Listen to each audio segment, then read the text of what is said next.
Tonight on KSL-5 News at 10.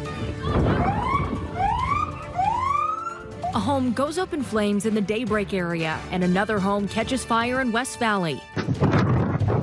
As severe winds whip across northern Utah, we go live to Shelby Lofton for the latest. And it was so windy that I was afraid to put it into drive because I was afraid we were going to get flipped over.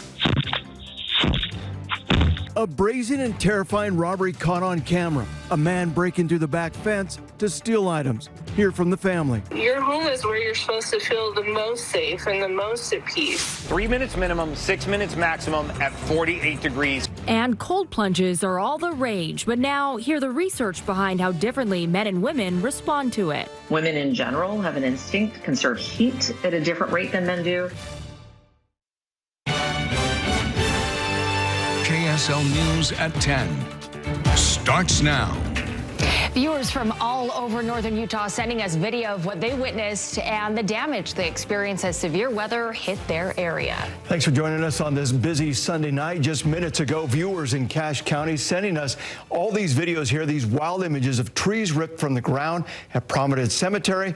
Some of the most intense damage we've seen yet so far from those strong winds that roared across northern Utah. We have team coverage tonight. Yeah, meteorologist Kristen Van Dyke will have the numbers and what we can expect overnight and then into tomorrow.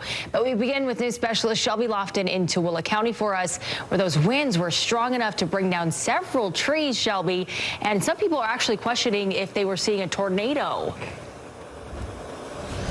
Actually, that's right. We had some wild viewer video out of Grantsville here, and things are much calmer tonight. But around noon today, everything looked brown to some people looking out of their kitchen windows. They were seeing that wind kick up the dust. They were seeing trash bins flying, tree limbs, even full trees like the one behind me go down.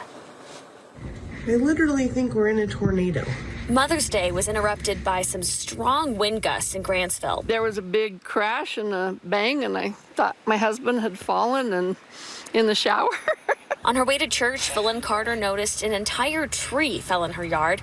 It shattered the fence post. When we got out of church, we got into the car, and it was so windy that I was afraid to put it into drive because I was afraid we were going to get flipped over. She and her neighbors are no strangers to wind, but they say this storm was significant. I've never had a really quite whistle like that. A few miles away, Dick Healy heard a tree branch fall on his roof. It sounded like a bomb going off. Tree limbs hit his deck, taking down 3 lights and breaking part of the stairs. So far, this one's been the worst. They're bracing for more heavy winds. And I'm sitting looking out the windows and watching all the dust across the fields over here. Healy and Carter say they're grateful it wasn't worse. That's the thing I always pray for, is if when I hear something there's damage being caused, that's the first thing.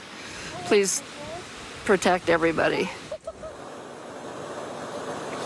And the Carters who live here told me that they're not quite ready for tree cleanup just yet. They're anticipating more winds heading their way. They also told me they know a lot of truck drivers, and it's weather like this that really makes them nervous. I'll send it back to you. Yeah, no doubt. I'm sure that whole neighborhood nervous for those winds incoming, but glad to see that they are okay tonight. Shelby, thanks for that live report. Well, to stay on top of the